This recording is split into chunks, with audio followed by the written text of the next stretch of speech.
Seeker and/or its affiliates are not responsible for any strange phenomena that may occur during or after listening to this podcast, which may include the following: heightened senses of awareness, psychic abilities, UFO sightings, alien contact, time loss, out-of-body experiences, ringing in the ears, ESP, lucid dreaming, increased synchronicities, astral projection, telepathy, stronger intuition, levitation, miraculous healings, and/or remote viewing. Please be advised to listen at your own discretion.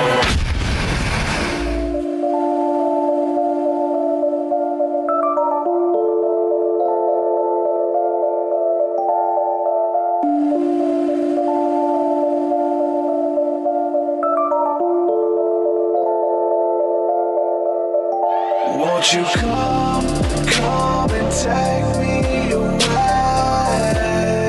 I just wanna be with you.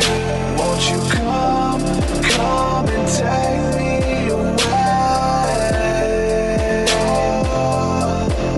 To a place to walk on troubled seas, faith to stand when I don't believe. I just wanna be with you. Won't you come and take me away? I just wanna be with you. Won't you come? You are now locked into the Truth Seeker podcast. Gargoyles, psychics, everything's ungodly. Dark Savage. Streaming live at truthseeker.com. She's not a Christian. Give it up, y'all. Your portal to the paranormal, esoteric, and all things spiritual. She's tampering in dark sided stuff. And now, your host, Truth Seeker. What's up, ladies and gentlemen? This is the Truth Seeker podcast. I'm your host, Truth Seeker. Excited and delighted to be with you guys today. Got a beautiful conversation planned for you. We're going to be talking about all things spiritual, spirituality, how that we can capture our dreams, how that we can see that vision that's within us, that's been there ever since we was a child. How can we bring it into manifestation? How can we walk in that dream life that we see that in our dreams, that person that sometimes seemingly haunts us, that it seems so far away, but we want to create it. We want to bring it into the now moment. We're going to talk about that, how to do that. I'm doing it. My guest has done it.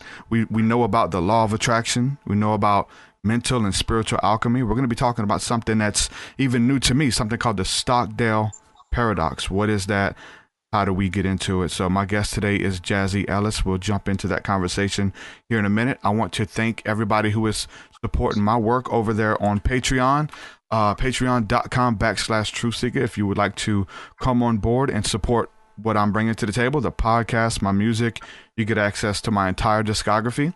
You get access to the Thursday night School of the Mystic sessions, which is the community aspect to the podcast and what we're bringing to the table here. So give a quick shout out to the latest patrons. We have Jonathan Santiago. Brother, thank you for coming aboard. Shannon Lewis and Austin Bruce. Thank you guys so much for believing in what I'm creating and bringing to the table and supporting it. I couldn't do it without you. Thank you guys. Patreon.com/Truth Seeker. So I think we've worked out the bugs. My guest today, again, Jazzy Ellis. How are you, my friend? Can you hear me? I'm great, and I'm so happy to hear you. Thank you for welcoming me on the show. Really cool, really cool. Thank you for being here. Just to kind of set the scene a little bit, my wife and daughter went to MobaCon, which is like a Comic Con for Mobile, Alabama. And so they went to a panel that you held or you were featured on and heard your story, heard what you do, some of the films that you've worked in, some of the acting and the stunt work and things like that. They went to the panel, heard your story, made mention of the Stockdale paradox, something that was foreign to my wife at the time, foreign to me as well. I know she went to you and said that you would make a great guest on the podcast. She came to me and just was head over heels. I can't wait for you to do it. And she was on me. She's like, you need to get her as a guest. Looked into your work, looked into the stunt reel, looked into the acting stuff. And I really like your story. I really like what you bring to the table. And you take spirituality. You're a stunt performer, actor, an activist, and a healer as well. So all of that stuff kind of combining for your alchemy to bring you where you are to the table. If you want to give a little bit about your background and what you do, that'd be awesome to kind of get familiar with the audience. Sure. So I am a professional stunt performer for film and TV. I'm also a healer. I am a Reiki master, and I lead guided meditations for healing. And all of these I do for myself as well. And that's kind of how I make it from day to day with my Reiki healing and my guided meditations. But before stunts, I was a high school teacher, and I taught math and special ed. And this was actually, or the Stockdale paradox was something that I taught to my students to get them to believe in themselves a little more, and that to ensure that they can accomplish their goals. So, what's some of the shows that you've worked on? You've worked on the Walking Dead. You've done some stuff with Marvel. What are some other shows you've been on, or movies? The Marvel shows I've done, Avengers, Infinity Wars. I was a Jabari warrior on that film. I was in Luke Cage season 2, which comes out, is it today or tomorrow? Comes out tomorrow on Netflix. Yeah, I've been in a few TV shows, Shots Fired, like you said, The Walking Dead, NCIS New Orleans. Yeah, fun stuff. A bunch more than that. You've been busy. You've been busy. So from becoming a teacher, doing that, and that playing a part of who you are now, you're teaching still, right? You're still teaching even as you're doing your panels and your discussion, still kind of bringing that over, still teaching people to believe in themselves and that they can fulfill their dreams. So like I said, we heard about The Secret. We've heard about the law of attraction, mental, spiritual alchemy, these type of things. What is the Stockdale paradox, and how does it apply to us?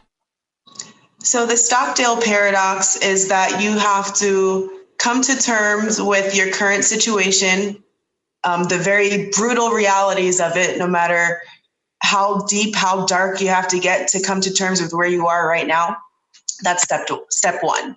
And step 2 is understanding that you will accomplish your goals, no matter the when or the how. It's going to happen. So those 2 parts. And now Stockdale was a prisoner of war in Vietnam, I believe, for 7 years. And he witnessed his fellow prisoners of war around him dying for different reasons, whether it was suicide. And the people who committed suicide were dying of broken hearts because they were optimistic, too optimistic. They set a time limit on when they would be out. So let's say Christmas was coming up. They would think to themselves, oh, Christmas is here. Of course, we're going to get out now. And then Christmas would pass and they'd still be in prison. And they passed because of a broken heart. And now pessimists, they would think, oh, I'm never going to get out. And so let's just end it now. And Stockdale, he thought, I don't know when I'll get out, but I know I'll be free eventually. And so he just kept the faith. He accepted the brutal realities of his situation, that yes, he was a prisoner of war. He had to do what these captors made him do. And then 7 years later, he was free. And not a lot of his fellow prisoners made it out, but he did, because he kept the faith and he understood where he was at the time. Very similar to my story, especially using the term prisoner. I got to a place in my journey, in my profession. I was a truck driver for over 10 years, and eventually that cab of that truck started feeling like a cage, like a prison. Like, man, I'm stuck for 17 hours a day sometimes, operating, doing this, building someone else's dream. And that's okay if that's what you want to do with your life, and you're good with that. But for me, I felt like I had some deeper calling. There was things that I knew that I was supposed to be doing that I didn't have the time to do it. While I was in that cab, I would listen to podcasts. I would listen to inspirational teachers who are living out their dream, being authentic in every aspect of who they are, and creating the life that they wanted for themselves. And that stuff, it created within me. I talk about being envious. Like I was envious, but in a good way.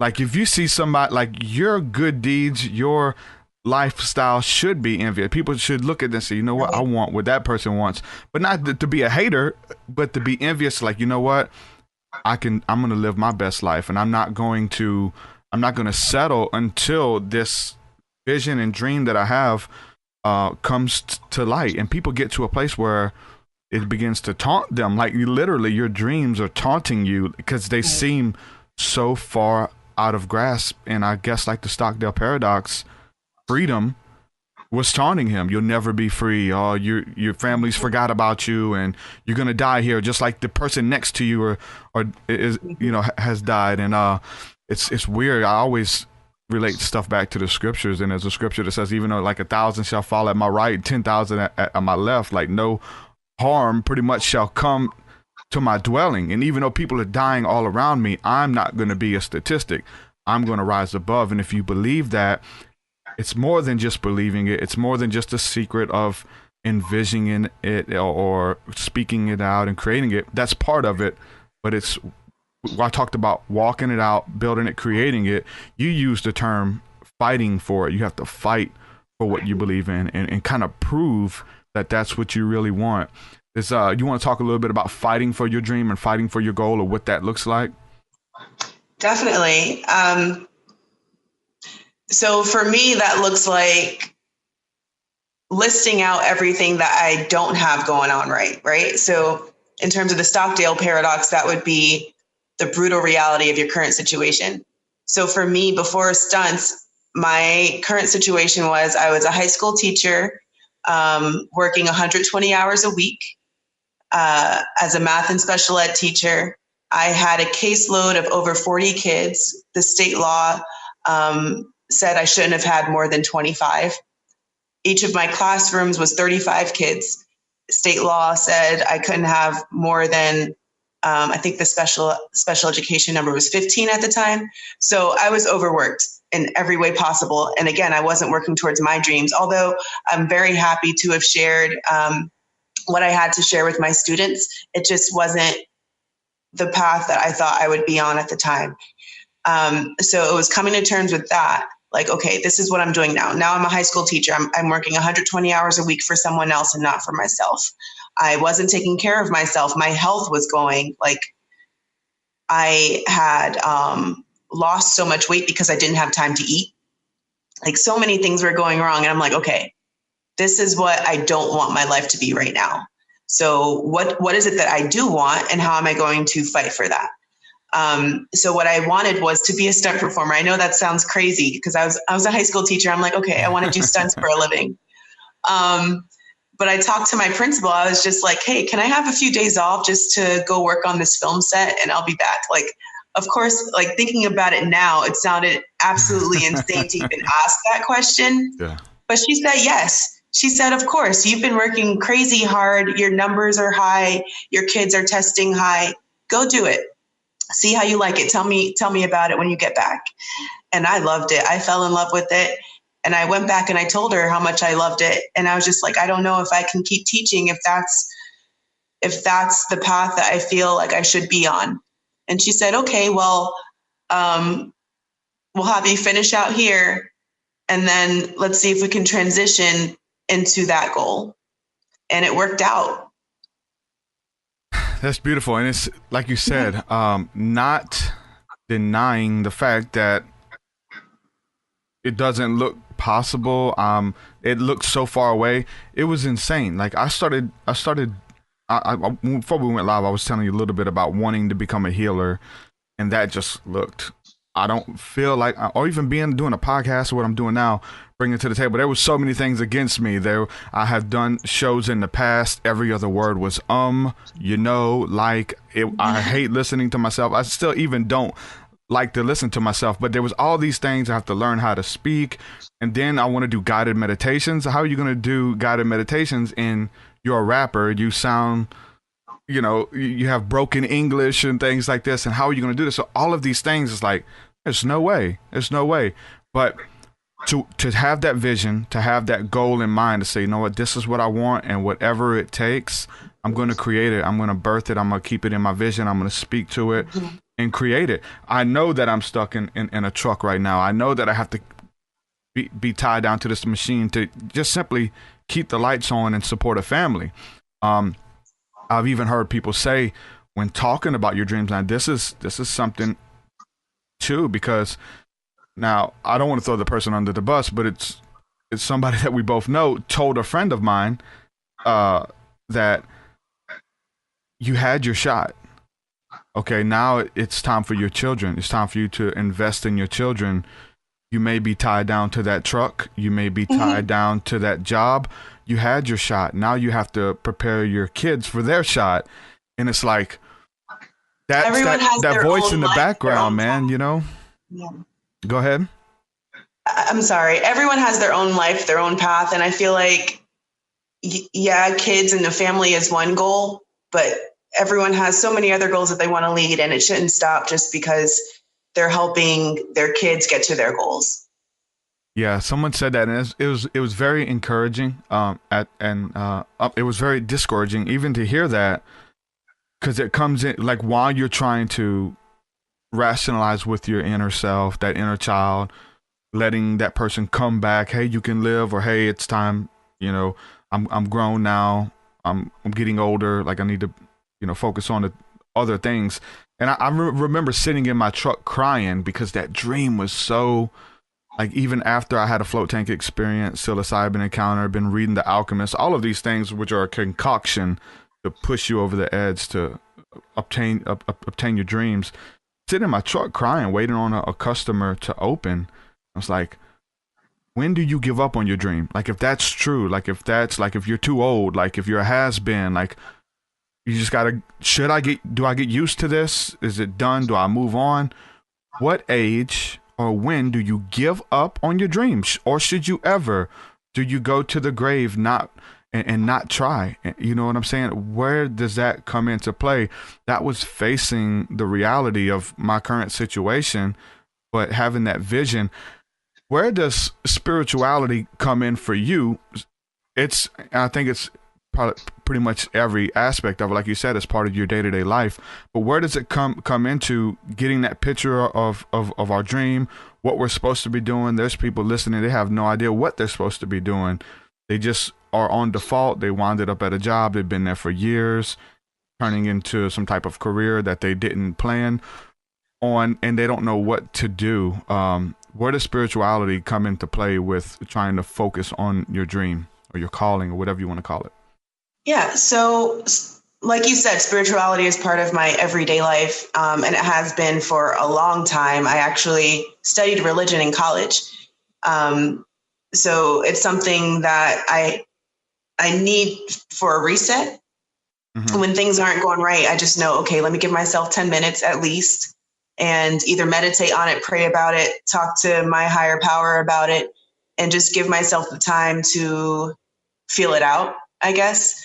But whenever I give myself that time to myself and to my dreams, because that's what I feel like when I'm giving myself time to meditate or to think about what I want to do, I'm giving my dreams time to come to fruition and to think about the next steps. But that happens every day.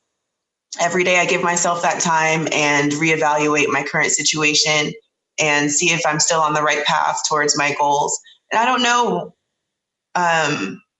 when I'll accomplish them. And I don't think that there should be a time limit on any of your goals. But as long as I'm working towards it, and when I give myself the time to meditate on it, I'm still on the right path. I feel good about myself. But that's where my spirituality is every day when I give myself that 10 minutes in the morning and at night.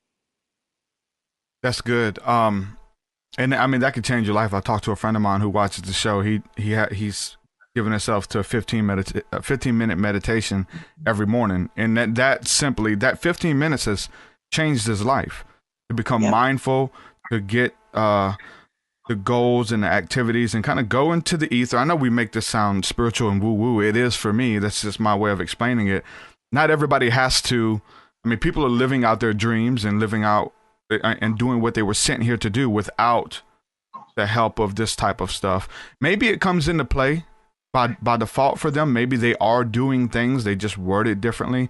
But for me, it's always been about going into the dream state through meditation, through prayer, and finding that vision for myself and finding ways to pull it out of this imaginary realm, this person that exists in your mind that you want to create, and pulling it out. And it's one thing to be mindful, but it's about remaining mindful and not letting anything pull you out of that. Going back to when you should give up on your dream, there's never. Go ahead and cut it off right there. Hold on, wait. There is no when. I'm 34. Even in hip hop, it's a young man's game for the most part. They laugh at has-been rappers or whatever.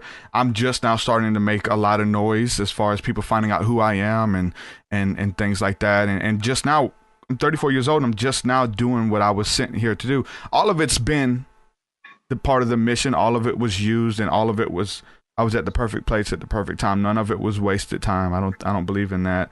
But a lot of people are applying these spiritual principles that you're talking about. We mentioned all these terms, and they're doing it in their 50s, 60s, 70s. They're getting this new vigor, this new enthusiasm for life, and they're going back at 70 years old and doing what they always wanted to do their whole life, and they're able to create it and bring it into this existence.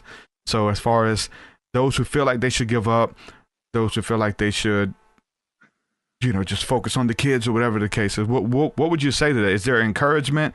They have to fight for it? What would you say to that?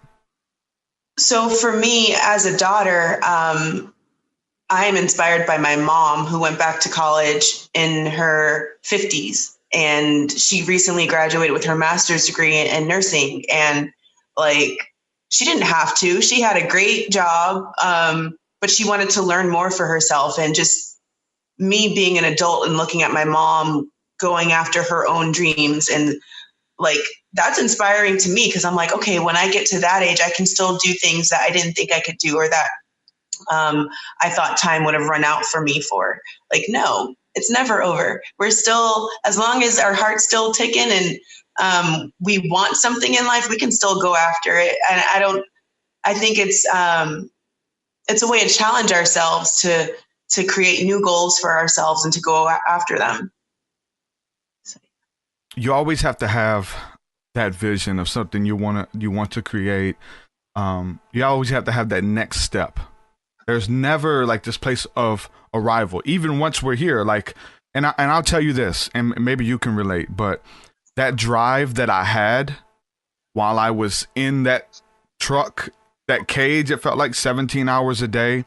I'm wishing, what if I had 17 hours to work on music? What if I had 17 hours to devote to a podcast? And it ate me alive. It's how do I do that? But that it created a drive within me.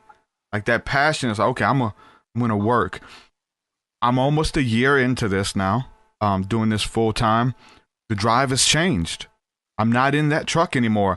I'm having to learn how to stay motivated now that I'm on this side. New vision. The Bible says that where there is no vision, the people perish. Where there is no vision, the people cast off all restraint. We got to have a vision. We got to have that next move. We got to have a vision board. What do we want to do? How do we get to the next level as far as reaching people once we're there? How does that work for you? Have you felt that? Because I know the feelings in you're not in a classroom anymore. You're on sets. You got this big list of movies and films that you've worked on. How does that change, and how do you stay motivated, or do you not have to worry about it anymore? How does that look for you? So the crazy thing is, when I started, I was just okay, in the next 5 years, I'll be doubling 2 actresses a year and I'll be happy. Well, I reached that goal within 2 years, and then I was doubling at least 2 actresses a month. So, I surpassed my goal, and then I was just okay, now what? But every time you have to ask yourself, now what? You just need to up the ante a little bit, okay? Create new goals. And so now I'm upping my stunt skills to be able to do new things. And I'm working on those skills every day. And I'm still trying to stay on top of my original goal, which is to double now as many actresses as I can. But I'm moving into writing and producing. So as you accomplish one goal, you just made room for another. Now, how do you stay on top of those goals? Is it something that you write them down? I know it's like writing down your goal, your dream, your vision. They say just by simply writing it down, I think you're 80% more likely to fulfill or achieve that goal by just writing it down, doing that. Because otherwise it's just a dream. It's just a dream, and you're just going to keep dreaming it, and it's going to stay a dream. It's never going to be a goal that you accomplish. You have to write it down, or at least say it to somebody. Give yourself some accountability to make it concrete. And for me, I spend at least 5 minutes in the morning. I try to at night as well, but definitely in the morning. I write down my goals. I write down my fears, because I have to confront those fears. My fears are part of my brutal reality in terms of the Stockdale paradox. So I write down my fears. I work through them. Like, why am I thinking that about myself? Or why do I have doubts in that area? And I work through those, and I get to it. I get to my goals. But it's just journaling. Yeah, it's so powerful, writing it down, speaking it out, creating it. There's also another scripture that says, to get the vision, write it down, make it plain. Like, there's precepts to do this stuff. The ancients did it. They created it. They had a vision. It's easy to forget. Like, we would like to just be mindful of at all times and have a to-do list in your head. But I'm telling you, when you write it down, you're able to look at it. You're able to envision it. And it's not just something that, just trust me, man, we have ideas, and then 3 weeks pass and you're like, man, I had that idea. But if you would have wrote it down on the paper, you can always come back to it. You can always chip away a little bit at it, and you can, whatever you want to do. We're talking about hard work. Hard work pays off. You have to do the work. You have to take that seed.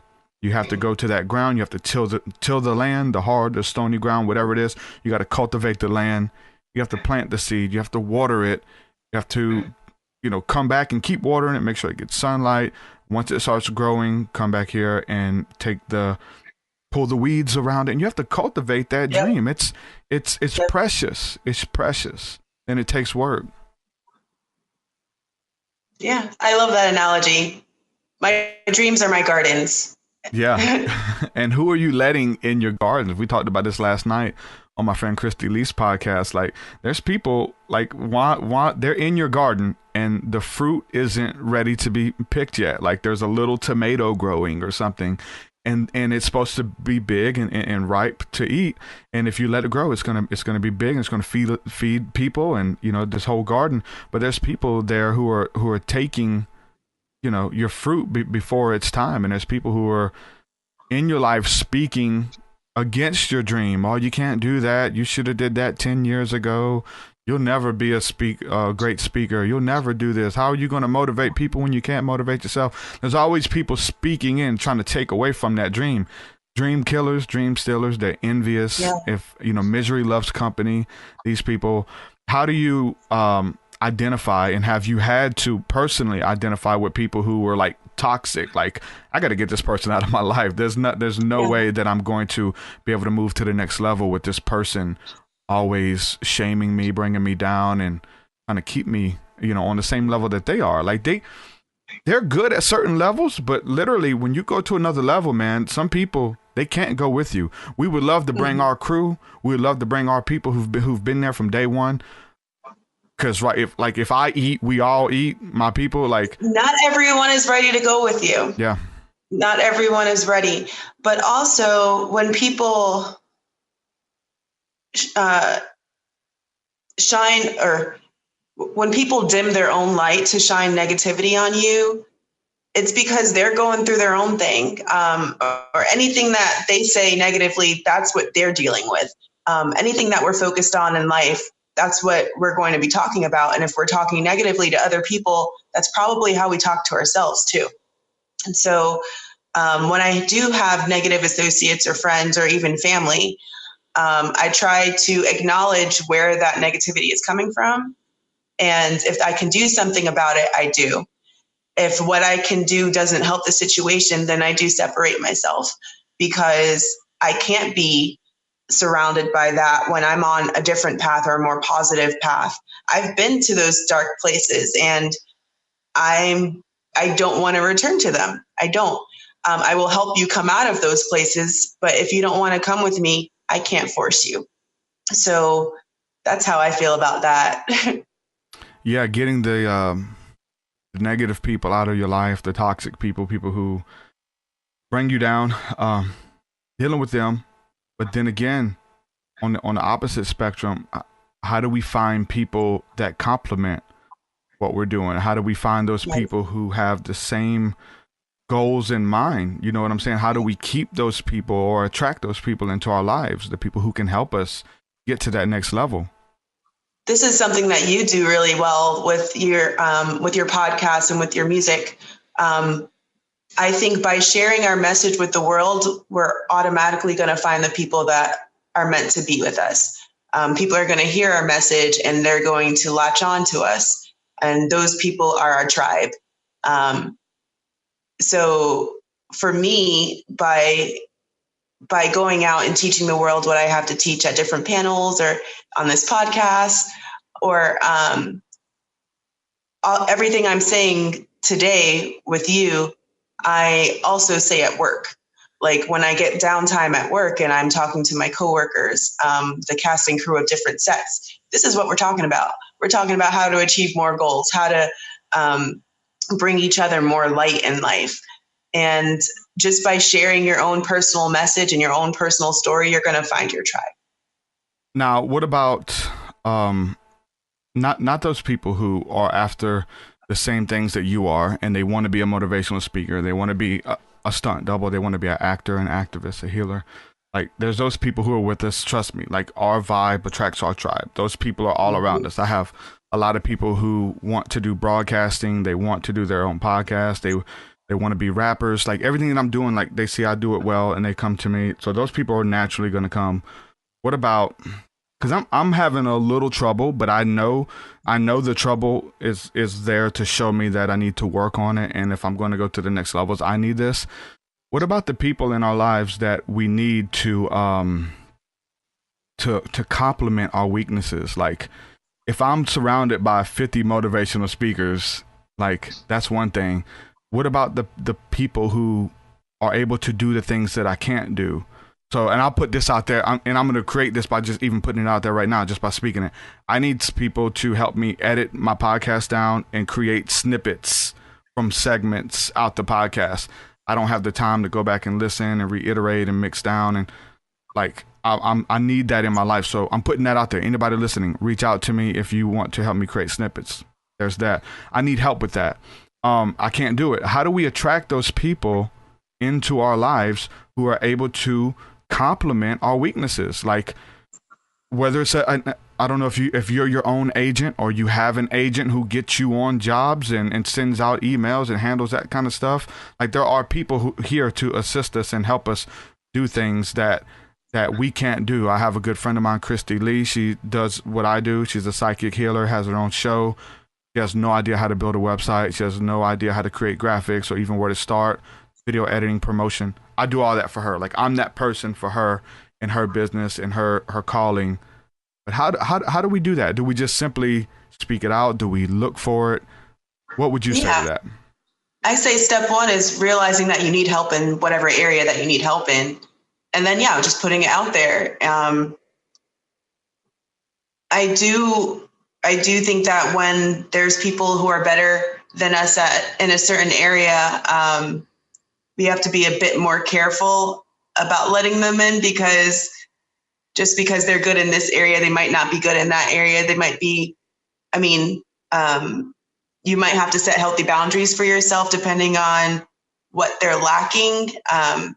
But that's, I guess, more personal for me, because I tend to mirror the people around me. So if I have people around me that aren't working towards similar goals that I am, it's kind of distracting for me. Yeah. So that's a little caveat about boundaries. But yeah, just putting it out there is enough. The universe will answer with exactly what you need. But knowing that you need it, that goes a long way too, right? Actually knowing that you need it, because everybody wants to be, or you would like to try to do as much as you can and be the one-stop shop. Like, I'm going to market it, I'm going to promote it, I'm going to be this. And it'd be awesome if you could do that. But eventually, like, you're doing this stuff when you should be creating your art. Like, a little bit of it over the years has become my art. I've had to learn how to do everything, like literally record the music, do the album artwork, do the promo material, shoot the video, edit the video, promote the video. And there's like all these stages I've learned how to do myself. But it'd be super beautiful if I could just work on the music, give it to a team, they promote it, like, and you have to actually market yourself. We want to try to do it all, but to understand that, look, I need to see what my weaknesses are. Right. And maybe hire a videographer, maybe hire an agent who's going to send these emails out for me, or get me on podcasts, or get me on shows and do this kind of marketing side for me. Like, those people exist for a reason, right? And also when you're going from working for someone else to working for yourself, you're excited about all the power that you have in the beginning. And then you realize, oh, I actually don't want all this power. I actually don't want to do that thing, because that's like a task that takes all my energy away. And so giving up some of that power and letting someone else have it, so that you can work collectively towards the same goal, there's even more power in that. So giving up control and that's a big one for me. I'm sorry. I said that's a big one for me to get over. Right? Yeah, I think for everyone who's out working towards their own personal goals, like giving up control and sharing power with someone else towards that same goal, like that's a big step. But I think it's something that every human should try. Yeah. I've created this platform with the podcast and my music, literally, by networking. And there's power in numbers. There's power in connecting with people. And I've had guests on who are like, have massive followings, and I'll have them on and they'll tweet the show out, and instantly I got thousands of views instantly. And now I have people who are able to resonate with my work because they heard this, because I was on their show or featured on their album, or they're on my album. The same way with this, what we're doing right now. There's people in the comment section now saying they absolutely adore your story and adore you. They want more info on you. So, you know what I'm saying? So that's what it's about, networking and working together and not being afraid to share the limelight or the platform. Yeah. That's big for me because I come out of the Christian industry, the Christian, the gospel music, and it was always they say be protective of your platform, and if there was any flaw, if there was anything they didn't agree with, or anything that they, or even if they thought that you might take their fan base in the Christian industry, like, they wouldn't work with you.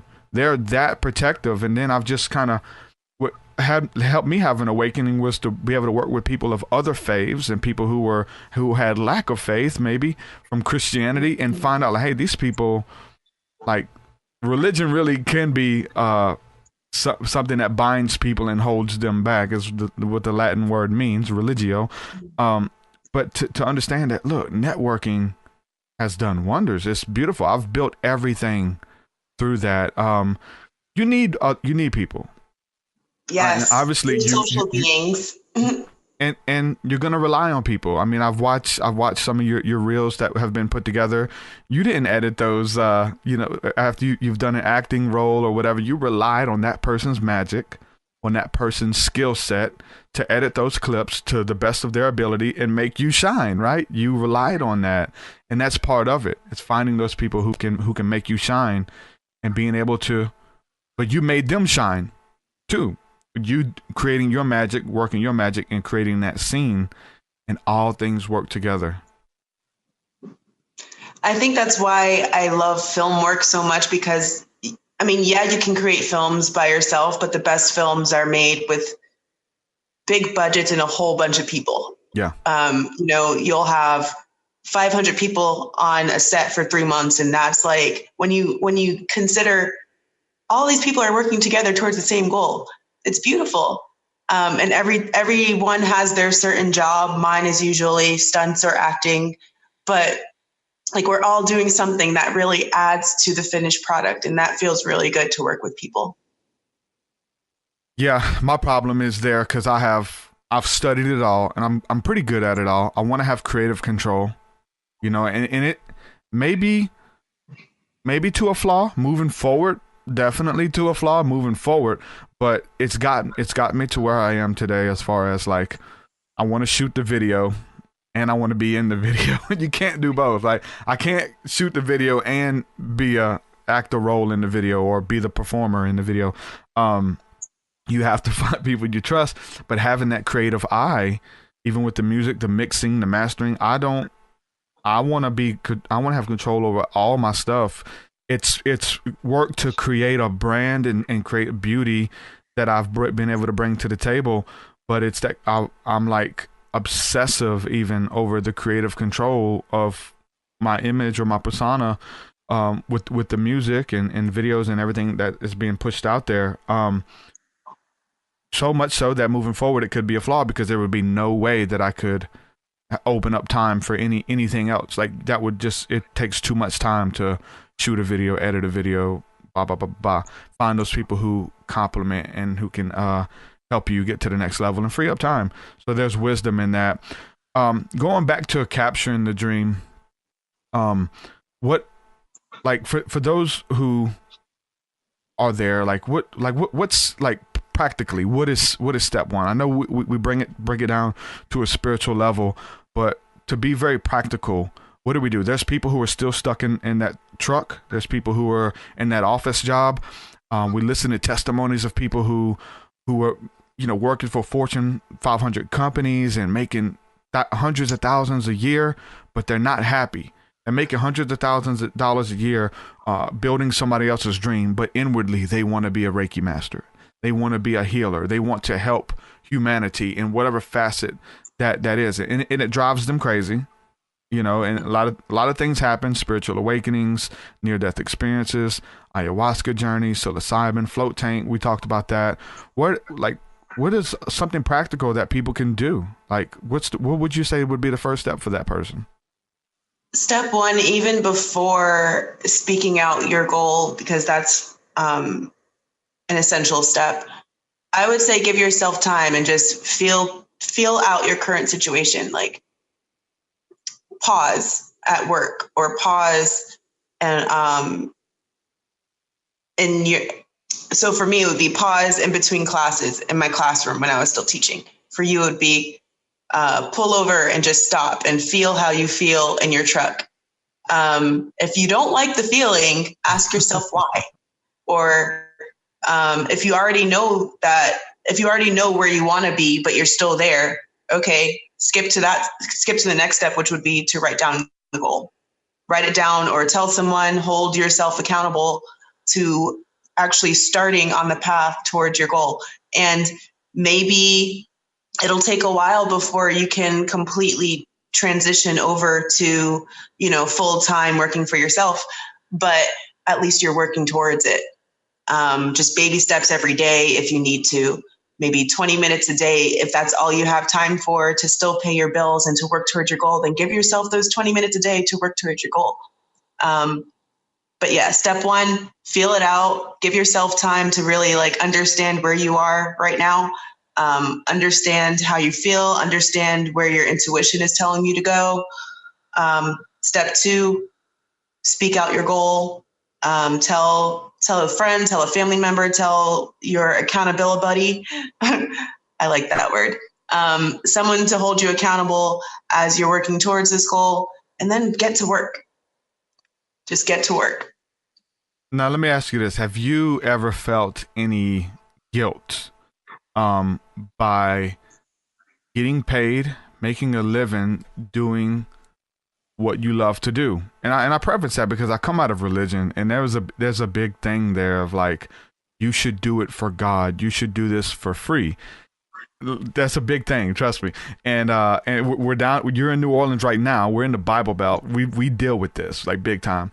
Like, no, you should be doing that for free. There's people who think that I should create my music and they should be able to download it for free, and I shouldn't make a wage. So how can you make a living off of that? How can you survive off of that? Even Jesus survived off of the donations from his disciples and his friends. Like, come on, really? Yeah. Like.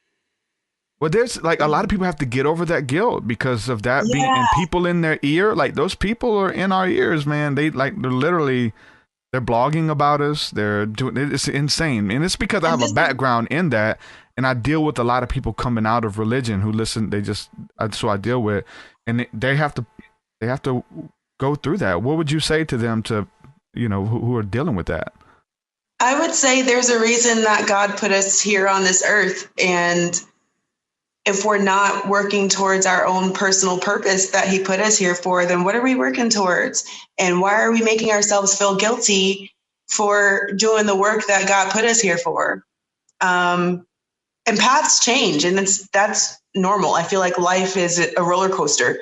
So if you're on a different path than you thought you would be, guess what? That's what God wants for you. And I think that everyone should be able to make a working living off of their own dreams. That's the weird thing. And I'm still blown away. That people, because I love creating music. Like, people pay you for what you love to do. I feel like that should be everybody's goal. Like, I really do feel like everybody has that ability. I don't feel like you should be a slave for your wage, no matter what, whatever point you're at in life, that you shouldn't feel tied down or feel broken and beat up and like your dreams have passed you. I think that we all have the ability to go back. Now, we have to do the work. We have to prove to God, the universe, ourselves that we want it and we're worthy of it. We all are worthy of it, but you have to do the groundwork as much as we'd love to.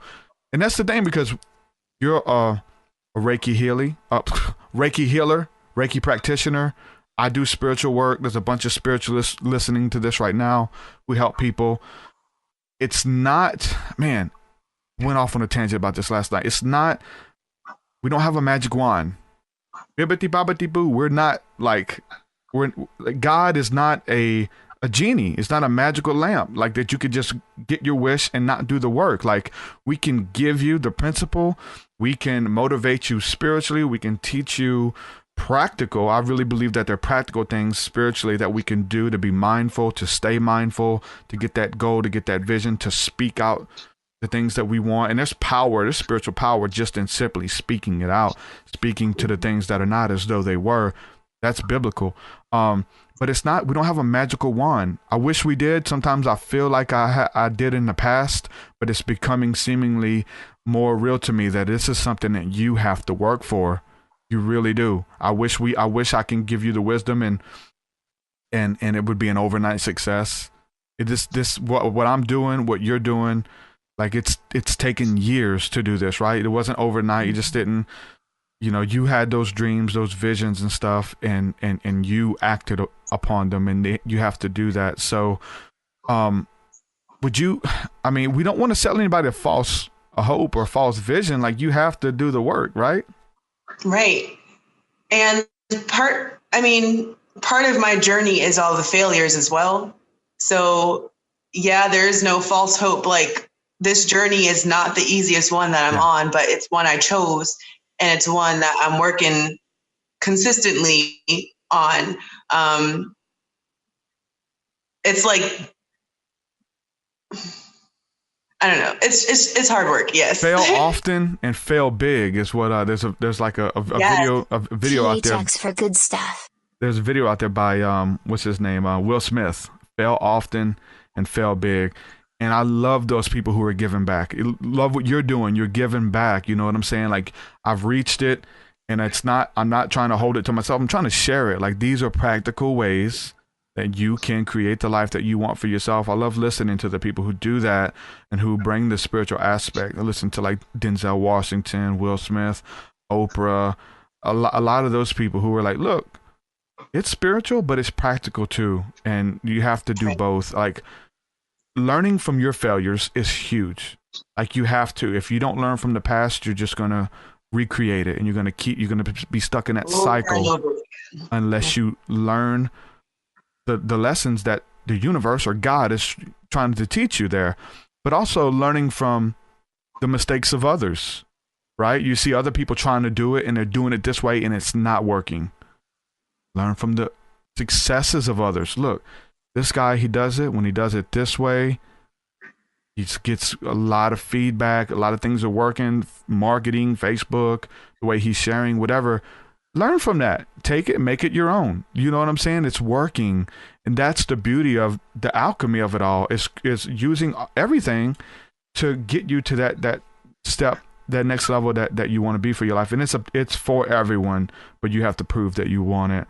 I want to hear about your sensory deprivation tank experience, because I mentioned it before we went live, and you're in New Orleans right now, and you said your first experience was at NOLA float tanks, which I'm good friends with the owner, Spencer Fossier, and I've been there several times, and that particular place came up in my story many times, and I'm doing what I'm doing today because of a float tank encounter with psilocybin. What was your encounter? Is it just relaxing? You feel really euphoric and high because you feel like you don't exist when you're in there, and you get out and all the magnesium and salt in your body. It's a beautiful encounter. What was your encounter going to the float tank shop? So I actually wasn't going for the spiritual aspect of it, although that's what I found when I was there. I was going more for the healing, for the Epsom salt part of it, since I really needed a good soak. That's when I first got into stunt work, and I was just in a lot of pain. And so I did, my first time in was a 30-minute session, and I was like, oh, this is awesome. I was listening to like Reiki music and just escaping into the visions that my mind created when there was nothing to look at and nothing to be present for besides myself. So yeah, it was like a nice, I don't know, I might have even fallen asleep for part of it, but it was just an escape into nothingness almost. But my next session, I extended for an hour, and that's when I created sort of cartoons in my mind of how I wanted things to go in my life. But yeah, it was fun. It was cool. NOLA float tank. Awesome times. Yeah, definitely good people, Spencer over there. But yeah, and it's part of just that being mindful. Every time I went in mission minded. Like you said, you can go there and you could just relax and have a good, you know, you can get healed. Like I feel euphoric and high when I get out, just because all the salt, and it just does wonders for your body, really. But with spirituality, with anything in life, you get what you're looking for. You know what I'm saying? I find that there's a Bible, we talk about this all the time, but there's a Bible verse that says, the promises of God are yes and amen. And we talk about whatever you release to the universe. God, the universe says, yes, amen. Okay, I hate myself. I'm stupid. Yes, amen. Giving it back to you. I'm beautiful. People love me. I'm going to impact thousands with my voice. People are going to be healed when they hear me speak. People are going to be inspired when I speak. Okay, yes. Creating it for you. Yes and amen.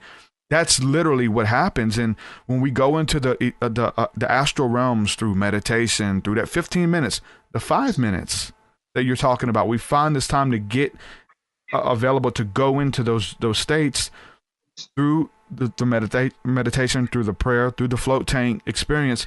We get what we're looking for.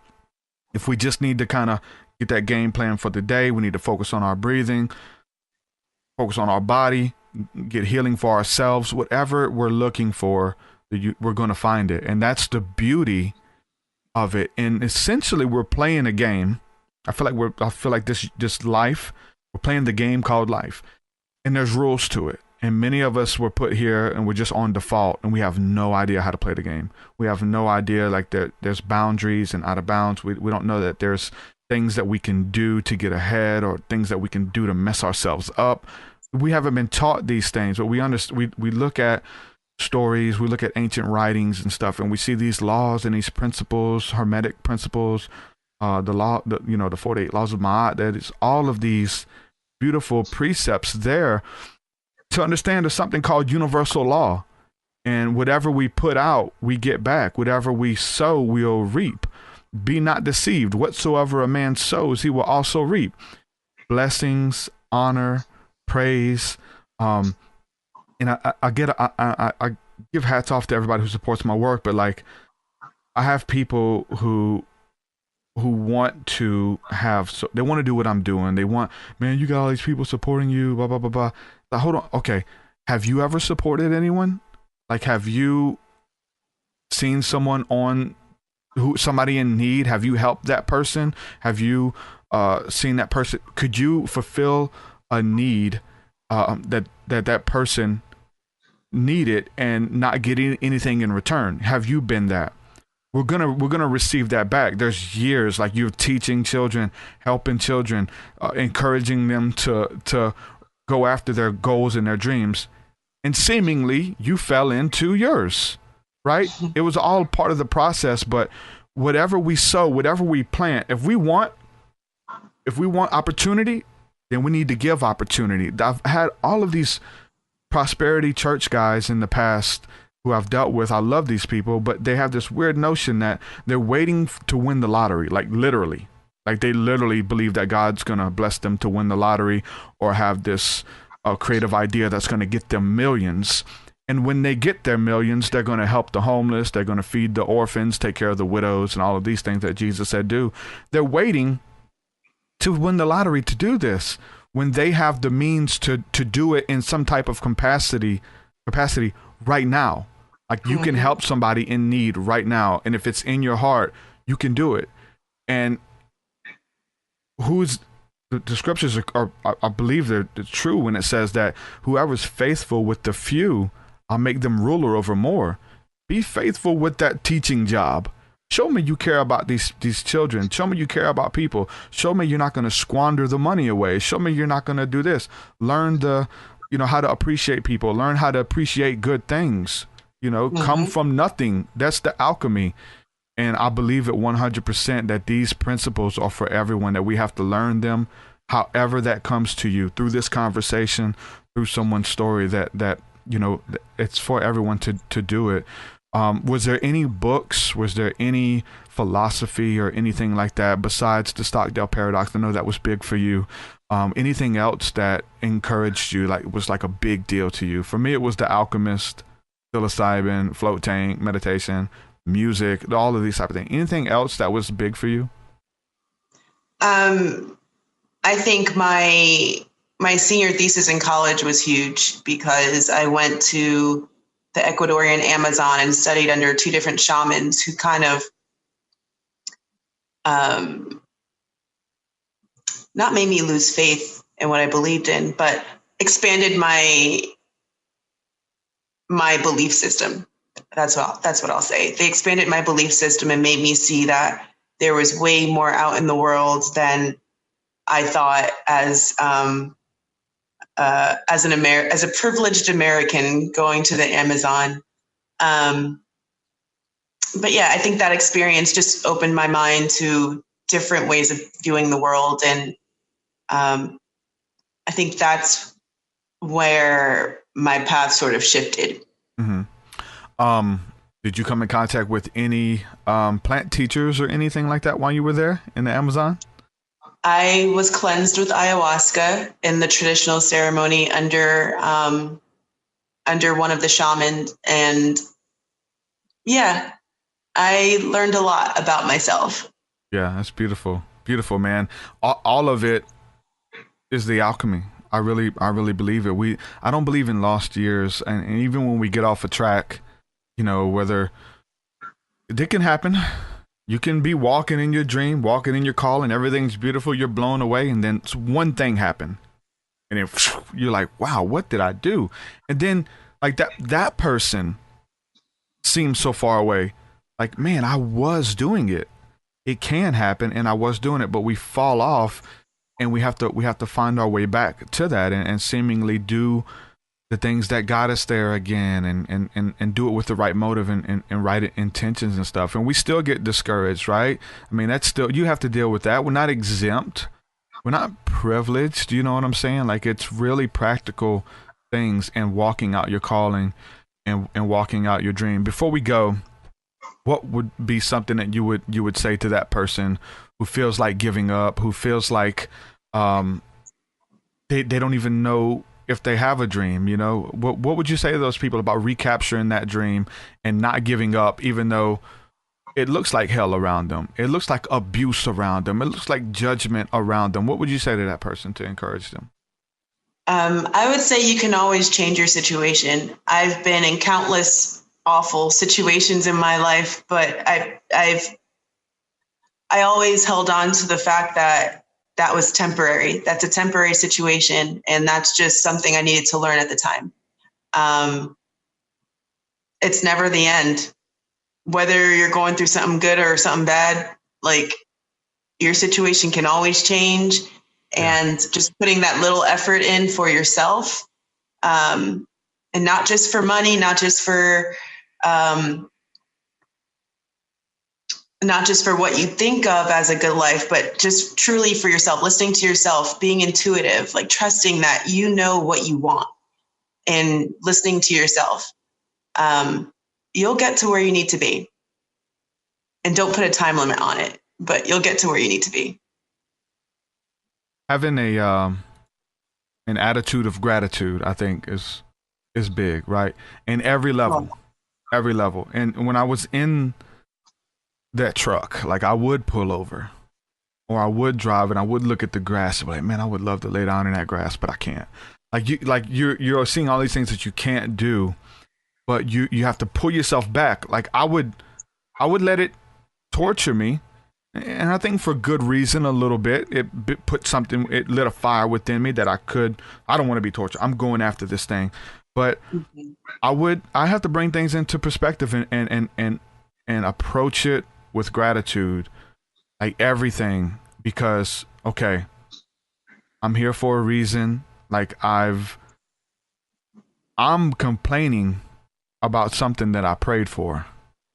You know what I'm saying? At some point, I was at a worse job, right? Literally, I was at very degrading jobs that were part of my alchemy. I've been there, and I've prayed for a better job. I've sought God for a better job, and I got it. And this was a lot better. My truck driving job that turned into a prison, only because I wasn't supposed. Like, I was. It was that level of going to the next level, that transitioning phase. It was coming. But we have to have an attitude of gratitude for everything, I mean, everything, our hands, our breath, that we have life right now. Like, so many people don't even have that. Like, some people's time have been cut short, even in recent times of celebrities and all of these passings and deaths and suicides and stuff. We have that breath within our lungs to create, the same breath that God breathed in to create everything, that same pneuma, the spirit. We have that power to create. So to be thankful for everything, whatever it is, if all you have is that breath, be thankful for that breath, man, and start there with that attitude of gratitude, because you're gonna need it. You never graduate from gratitude, man. Jazzy, thank you for coming on the show. Thanks so much for having me. Go ahead and share your links, man. If it's social media, I know you have a nice Instagram. If people want to follow your work, follow you, check out what you do, what you have to offer, those type of things. Go ahead and share your work where people can catch up with you. Yeah, everyone can find me on most social media networks at Jazzy Ellis. That's JAZZYELLIS. If you want to see some of the work I've done, you can Google me and find my reels, or find links to my website. But yeah, at Jazzy Ellis. Yeah, that's the new term when you finally made it. Man, just Google me, man. Yeah, I'm on all of it. What do you prefer? Twitter, YouTube, Instagram? Google me, man. I'm on all of it.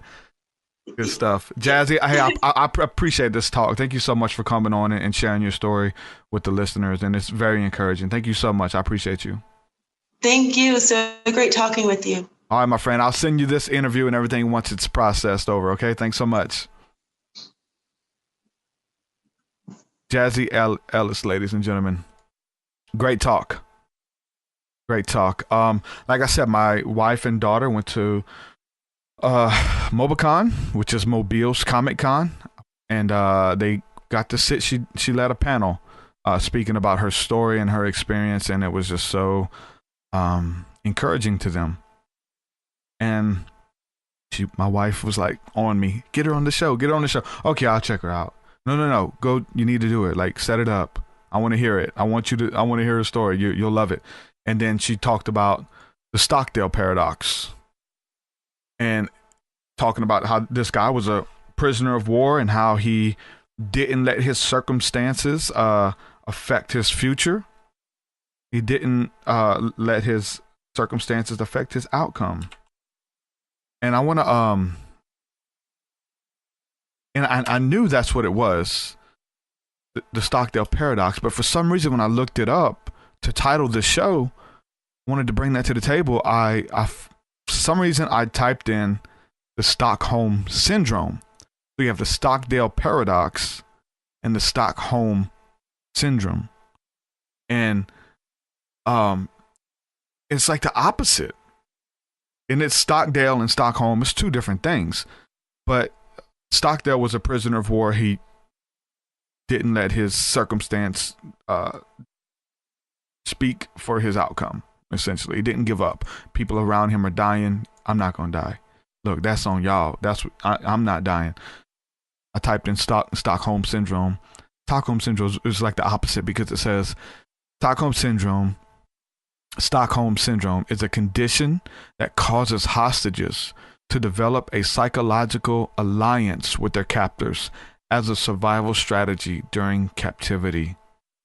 These feelings, resulting from a bond formed between captor and captives during an intimate time spent together, they are generally considered irrational in light of the danger or risk endured by the victims. It's like identifying with your captor as a survival instinct or survival mechanism.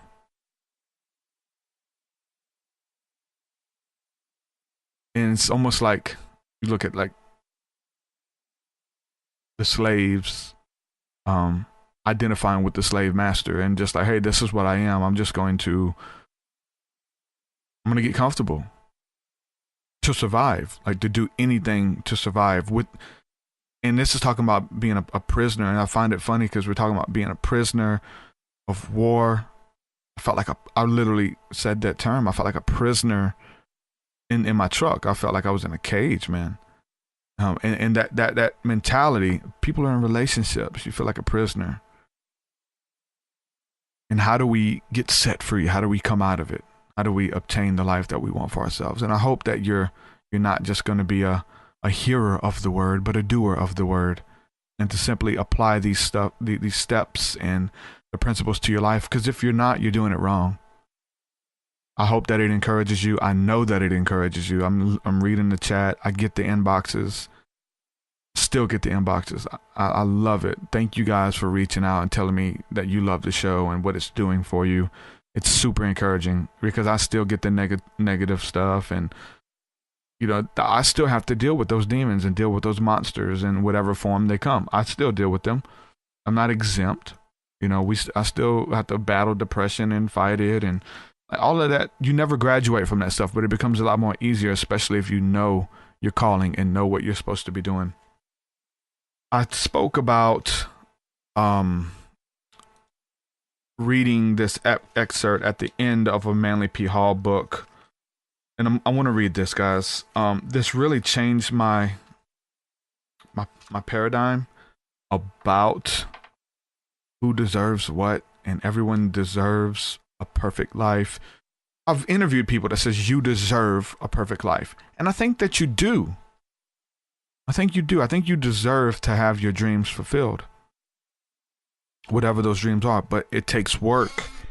And my paradigm shifted because no matter how much I want you to walk in your best life, no matter how much I want you to kick the addiction, to go out there and get that job, to create the life that you want for yourself, I want it for you so much.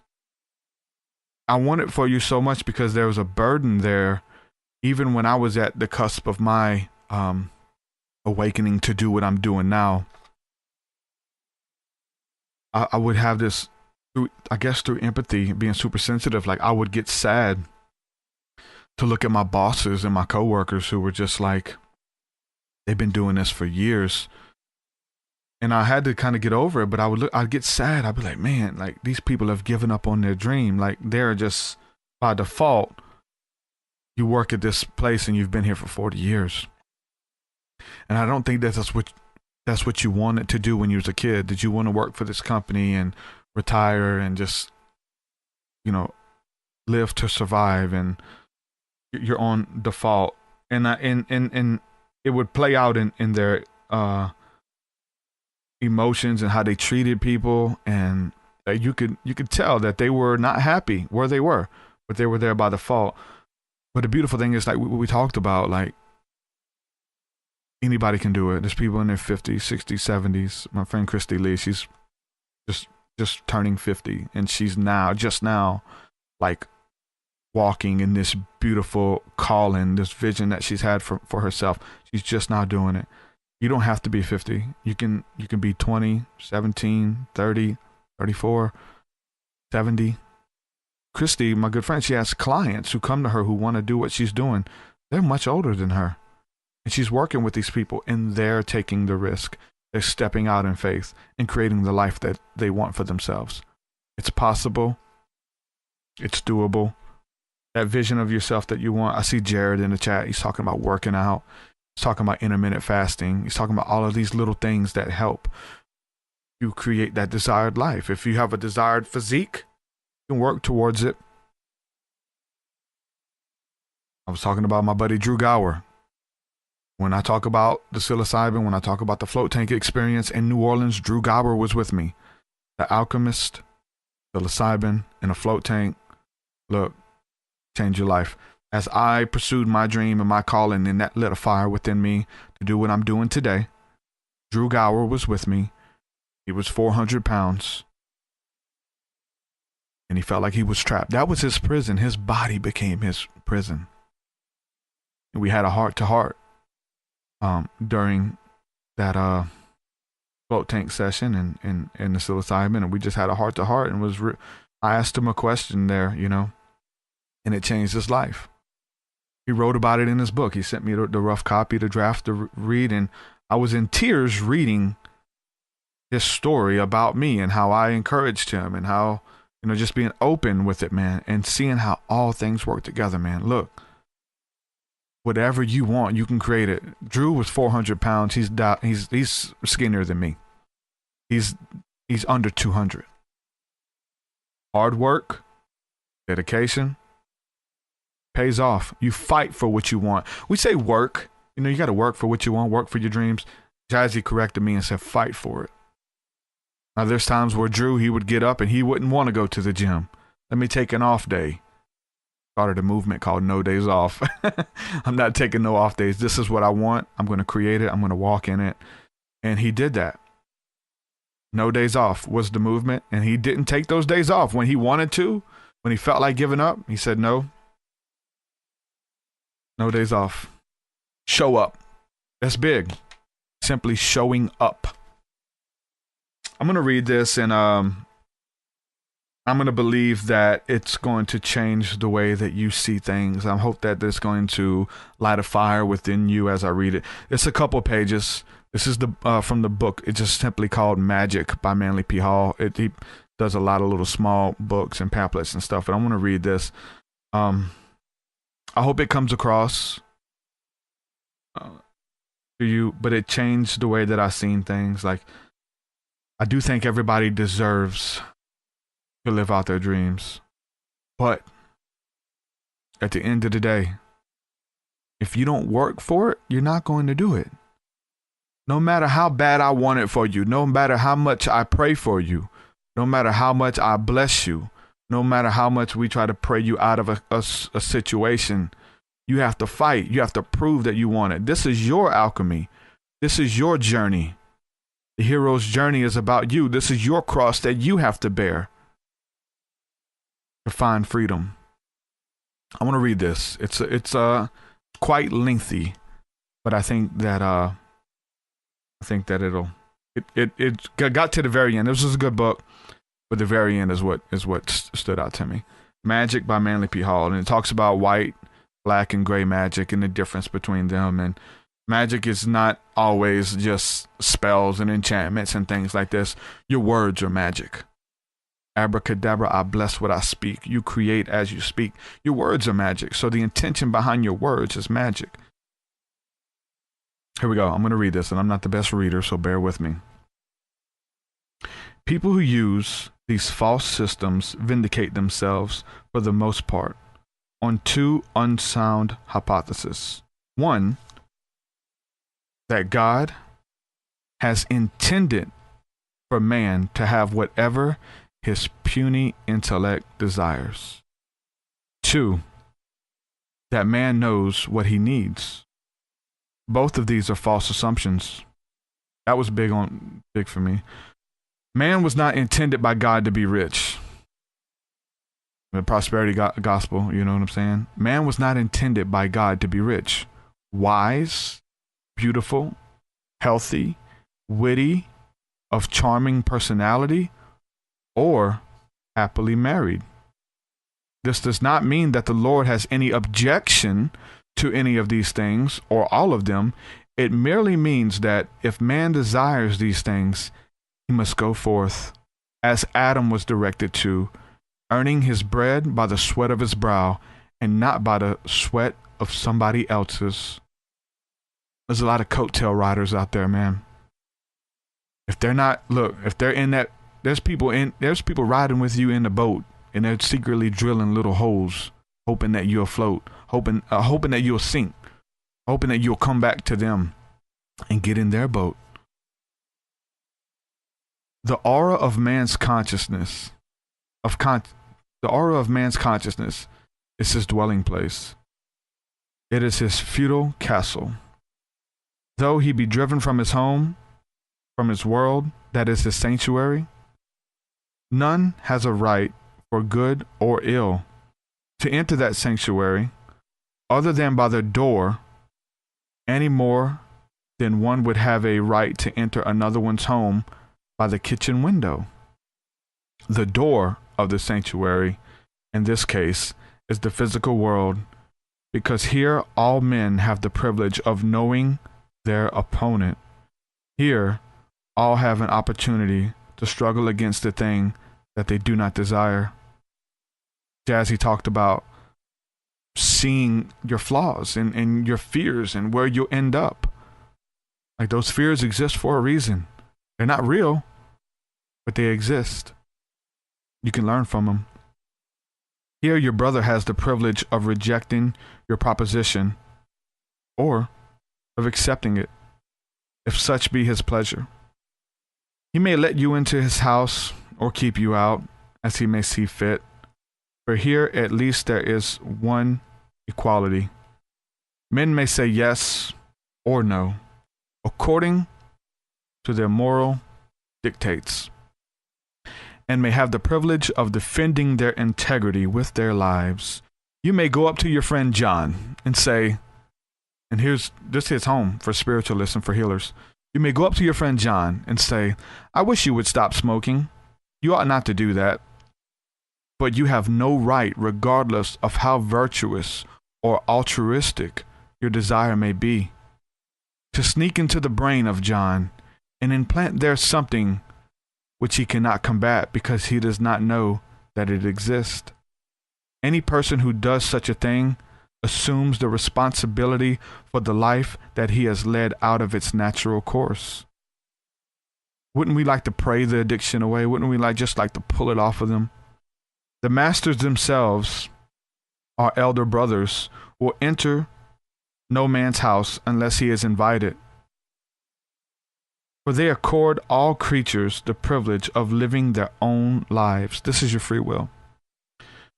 If an occultist were to break both legs and should ask in whatever way he knows that one of the great healers should mend his left leg, the healer would come, labor with the leg, and go away, even though he knew the right were broken also.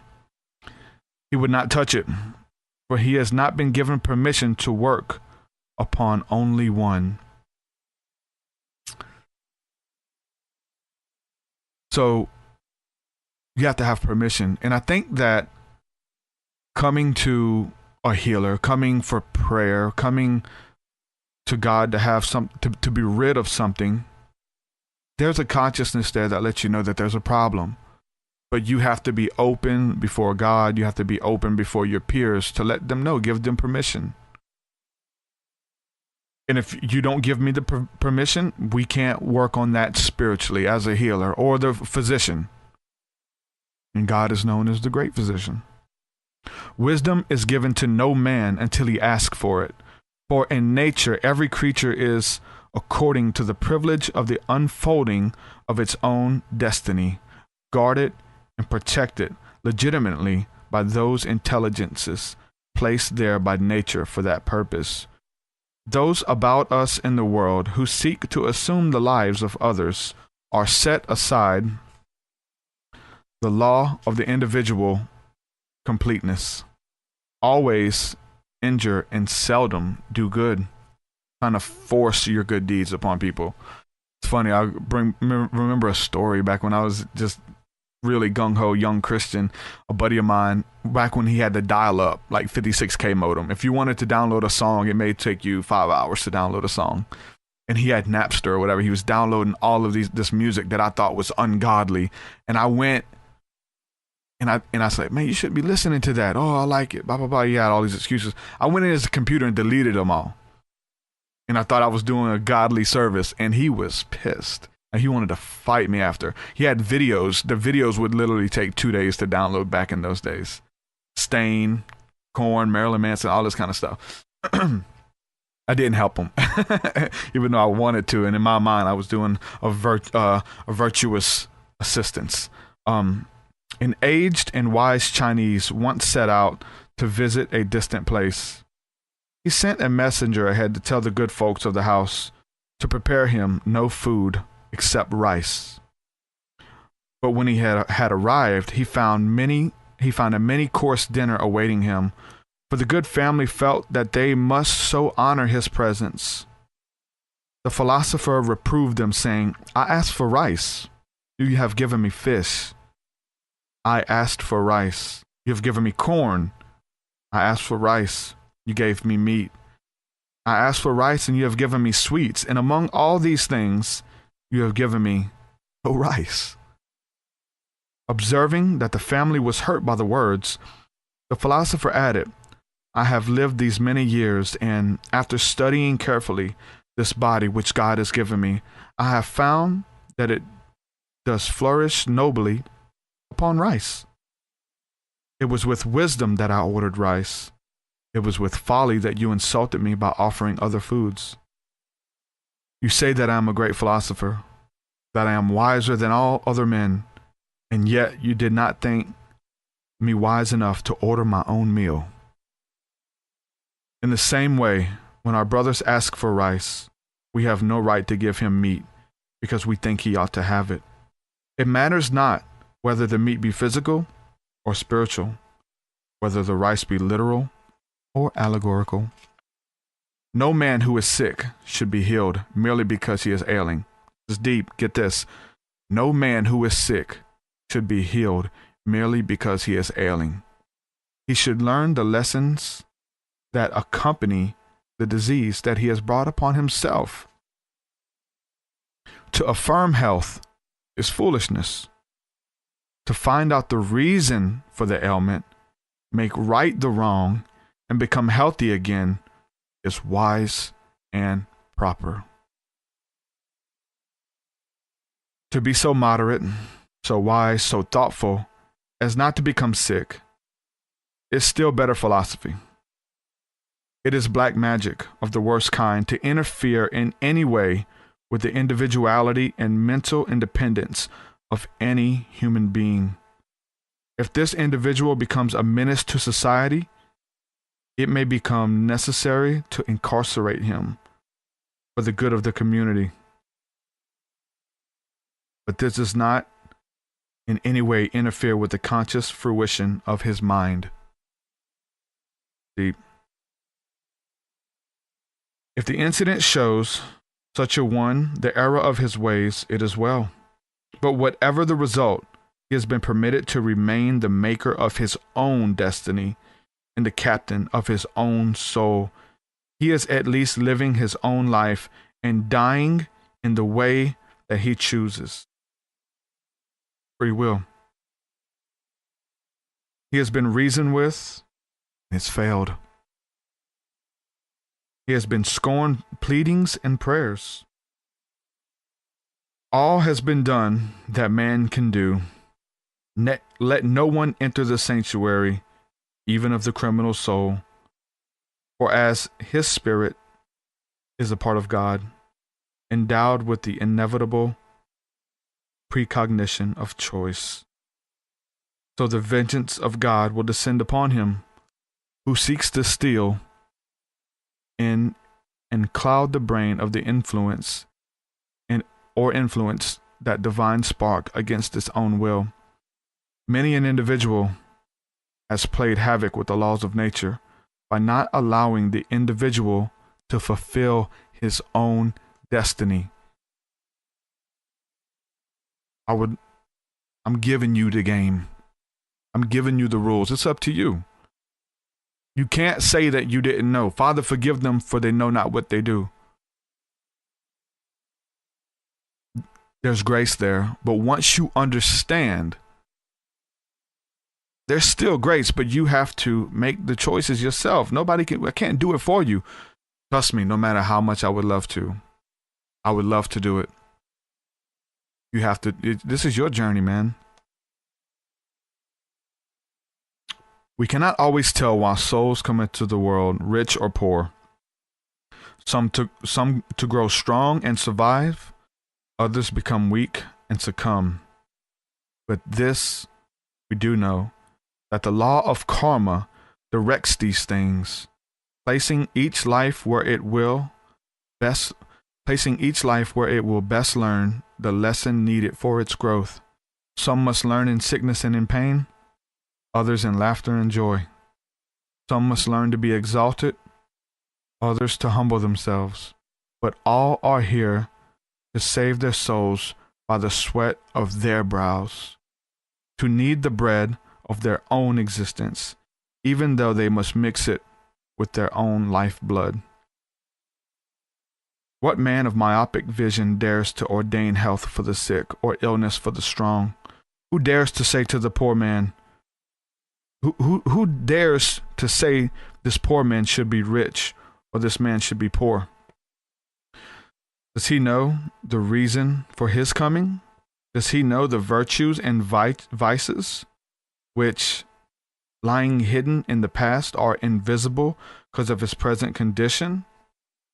That's good or bad. People love to come to you and say, like, you should do this, or you should be here, or don't do this and don't do that. You wasn't there. Like, you weren't there in those dark hours of learning, in the dark night of the soul. You wasn't there when this was stolen from me, when that person took that from me, and I had to learn how to cope when that was taken. You weren't there. I had to learn how to survive by the sweat of my own brow, by my own feelings, my own insecurities. You weren't there. You haven't heard me. You haven't heard me in my prayer closet. You weren't there with me. You see this side of me. I look healed. I see everything's fine. Everything's going great. Someone said, I talked about this. They said, man, I wish I could sit up and talk to beautiful women on podcast all day. Create it. If that's what you want, you can create it. whatever you think it is, but you don't know what goes into this. I wish it was that easy. You don't know what goes in. This has been years in the making. This has been failure. This has been ridicule. This has been being open with your beliefs and your vision has led to ridicule. Like I've went through the dark night by being open and being me. Like I've had the judgments of my peers and the ridicule and not having anyone there who believes in you, and everyone hoping you fail and hoping you learn the error of your ways and come back to their way of thinking. Like we've been there, right? Nobody's been in there with you in your prayer closet. Nobody's listened to the hours and studying the schooling and everything that you did to try to build what you're trying to create. Nobody's been there, man. They haven't felt that pain. You did. Does he know the reason for the environment which he dwells, or the urge that have led him to this present state? If not, he should be silent. Don't speak on this stuff, man. If you don't know if you haven't experienced it, don't speak on what somebody else is going through, man. Do not speak on it. Man, this internet is giving so many people platforms to voice their opinion who shouldn't have one, who shouldn't be able to influence people. You're speaking on things that you have no bearing over. You don't know what these people have been through. I see, there was a young man who died as a rapper, XXXTentacion, and he talked about depression. He talked about drugs. He talked about a lot of stuff within his music.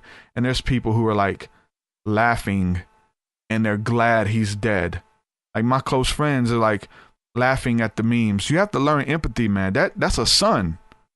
That's somebody's son. That's somebody who had a voice big enough that if they had compassion and grace given to them, maybe they could have used that platform for something righteous, for something good. People are laughing at the demise of others and say they deserved it. You don't know what these people are going through, man. You have to be able to put yourself in somebody else's shoes, man, and learn while they're there. Have empathy. That's what it is. You have sympathy for people, but have empathy. Put yourselves in their shoes, man, and say, would you like to be the mother and read a meme that says, "I'm glad your son died. He was a menace to society." Come on, man.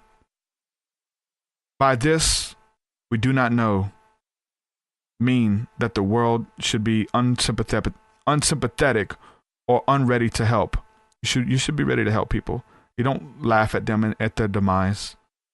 We do mean, however, that the help should be given and not forced upon the other.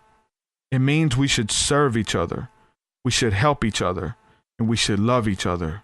But we should never try to obtain the whip hand over another or over nature. What right has anyone to believe that man was born into this world to be happy? In the Arabian Nights, it is written, happiness must be earned.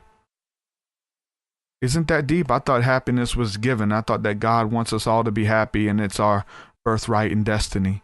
I think it is. But it's earned. You have to fight for what you believe in. You have to build it with the sweat of your own brow. Happiness must be earned. We are born with a divine birthright. A mind, a heart, 2 hands, and 2 feet. There's that gratitude.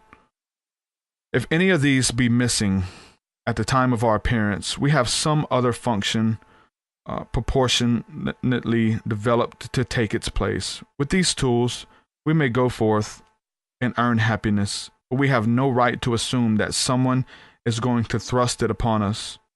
We have come here for the experience as a child who goes to school.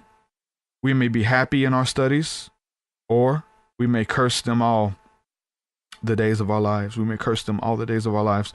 The wise are happy in doing the thing that should be done. When we command the universe to make well the sick, or to make rich the poor, we know not where we speak of. For in our zeal and ignorance, we may be doing an irreparable injury to the one we love. Like a parent who cannot deny his children the sweet meats that they want. That's deep.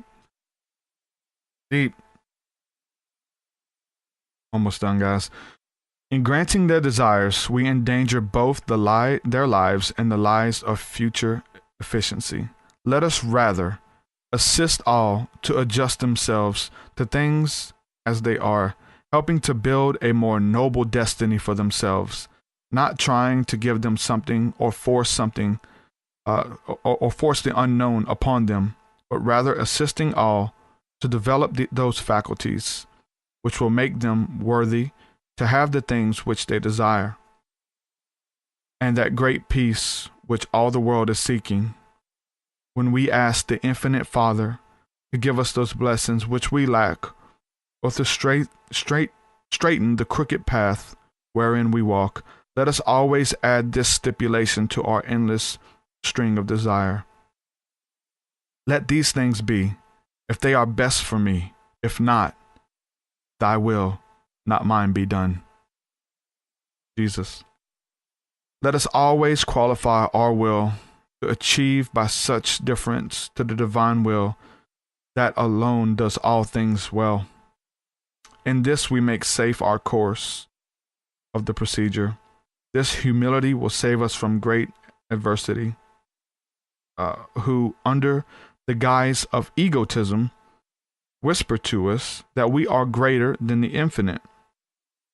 Time and time again, as Milton said, we are hurled flaming from the ethereal skies when we seek to be greater than the power which is the cause of all things. Learning the sovereignty of God, which is the power that is the cause of all things. All things. Don't the Bible say that all things work together for your good? It's the alchemy, guys. We all want the good things of life. We all desire to be surrounded by friends, but we have no right to attract any of these things except when our lives have earned us the right to be honored, respected, and admired. The struggle of the modern competitive ethics is very keen, but it offers to the winner a prize in keeping with the intensity of the strife. The environment of modern social conditions was created by human qualities and temperaments, and man has placed himself therein in order to learn how to adjust himself to its complications and uncertainties. The victory lies in the control he gains over himself, his viewpoint, his temperament, and his inconsistencies. Man has long considered happiness to lie in dominating others or keeping up with the standards of the Joneses. All through the ages, he has striven either to imitate or control others instead of acquiring self-control and unfolding the individuality which makes him different from all other things and gives him the power of excelling in something. When man exchanges his daily life of service for mental shortcuts, he excuses his vices instead of mastering them. He is falling under the influence of black magic. It is a subtle power which caters to the worst in him. People are eternally trying to walk out of difficulties instead of trying to work out of them. The result is always fatal, for the problem evaded must forever be the problem unmastered.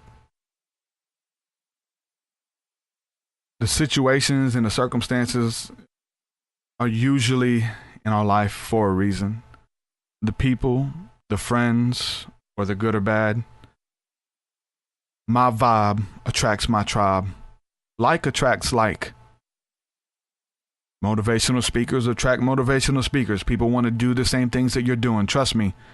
If you're a drug addict, if you love to get high, if you love to just sit around and watch the clock and get high, like, you're going to attract people who want to do the same thing. If you're into religion, you're going to have religious people around you. Like, whatever you're putting out, you're going to get back. And that's in the type of people that you attract to. The circumstances and the situations and things that we go through, many of us have caused upon ourselves. We're in this for a reason. We have to understand universal law. We have to understand that for every action that we do, everything that we do, the things that we think, the things that we speak, we're shifting something. We're moving something. We are creating something with every breath. Every breath is a prayer. That's power in that. When you understand, you'll let no idle word proceed out of your mouth about yourself and about others. Condemning, judging, looking down upon someone, you won't do that because you know what it's like to be judged. I try not to gossip. I try to be above that. Why? I've had people gossip about me. I've had whole congregations of churches use me as examples in their sermons. I've been called out from pulpits, just weird, deep stuff. And I know how that feels. If you're not ready, like that stuff, telling you, it's hard. It's deep. I've had pastors gossiping about me, people I love, and not even know it. People I'm promoting, steadily telling people to stay away from me, watch out for me. Like, that's hard stuff to go through. We have to learn. We have to weed those people out. But we have to be ready for all of this. We like to pray our way out of a situation. We ask for help. I do believe in angelic assistance. I believe that prayer works for communion with the Father. I believe in blessings. I believe in curses. I believe that we can make this walk a little bit easier. I do believe that I don't think that's an end all though. I think it's a push in the right direction. Someone trying to renew their mind daily. Someone who is coming out of wickedness or coming out of dark stuff, or whether it's dark music and you're going around daily and you got dark songs stuck in your head, catchphrases over and over and over, and you're like, man, I shouldn't be thinking about it. Why am I keep thinking about these lyrics and these songs that I haven't listened to in ages? You have to renew your mind. Like, it's a process of renewal. It's not a one-time thing. It's a daily thing. Garbage in, garbage out.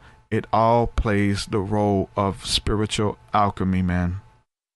And it is about communing with your Creator. It is about communing with God. Find out what God wants for you. Like, get that vision versus just trying to go off on the whim and create something. Don't have a reaction ministry. Don't only let the things that you create come out of reacting to what others say and what others do. Create something. Find out those things that are within you that you can bring out, those qualities in life, the things that have helped you get to where you are. Speak about them. Find creative ways to express them with the nations, man. Ask God to use you. Speak that creativity over your life. Speak that influence out. Tell somebody, help somebody else on their journey. And when the time comes and you need help, it'll be there. When the time comes and you need support financially and you ask for it, it'll be there. Be that friend to those who need a friend. It really gets down to simplistic terms. We can spiritualize it all we want because it really is spiritual, everything that we do. But it really comes down to simplicities and not being a jerk. Trying to be a good person. Creating peace and positivity in this world, man. I really do believe that. I want to say thank you to everybody again who's supporting my work through Patreon. It really does mean the world to me. I quite literally could not be doing this without you. So thank you so much. Thank you, Jared, for the donation. You posted earlier. Thank you so much for that, Jared. Everybody who's doing that, supporting my work. Thank you guys. I believe in prayer. I want to pray over you guys. I haven't been praying a lot over at the end of these shows, and I know there's some people who really look forward to that. So I want to say a prayer. I'm going to speak a blessing to you. That energy, the Spirit of God that you feel, the euphoria, take that, apply it to whatever hurt, to whatever need, to whatever vision you have, and use it to move to the next level. Whatever it is, the euphoria is not the end goal. It's beautiful. It feels good. I love the presence of God. I love the Spirit of God. I love that feeling. But people can get addicted to that feeling, and you just love the feeling. You have to Apply it. You have to do the work. The fruit. What is the fruit? Not just about the feeling, but after the feeling. What happens? Once you get up off the floor, you get off the carpet, what happens? Make something of yourselves, guys.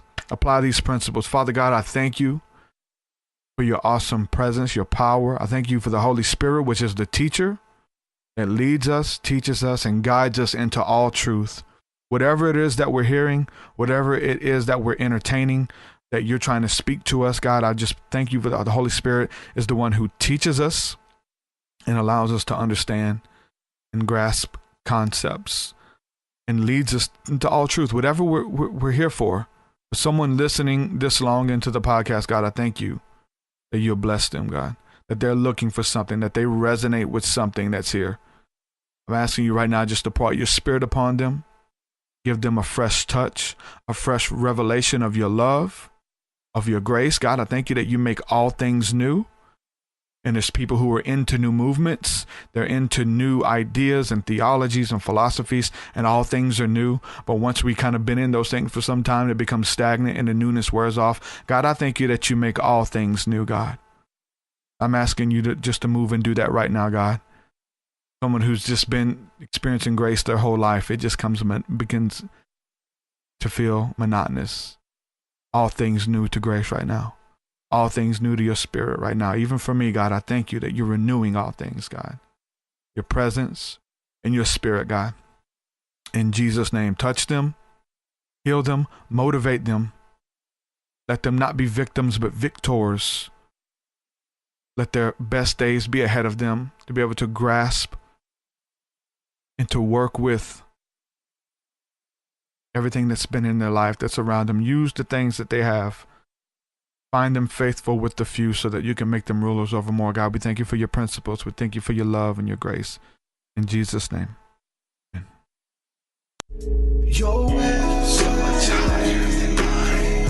So much higher than mine. So much deeper than mine. So much deeper than mine. Well, that does it for this episode, folks. To hear more episodes of the Truth Seeker podcast, head over to truthseeker.com. And if you're wanting to support the show and get rewards, go to our Patreon page at patreon.com/truthseeker.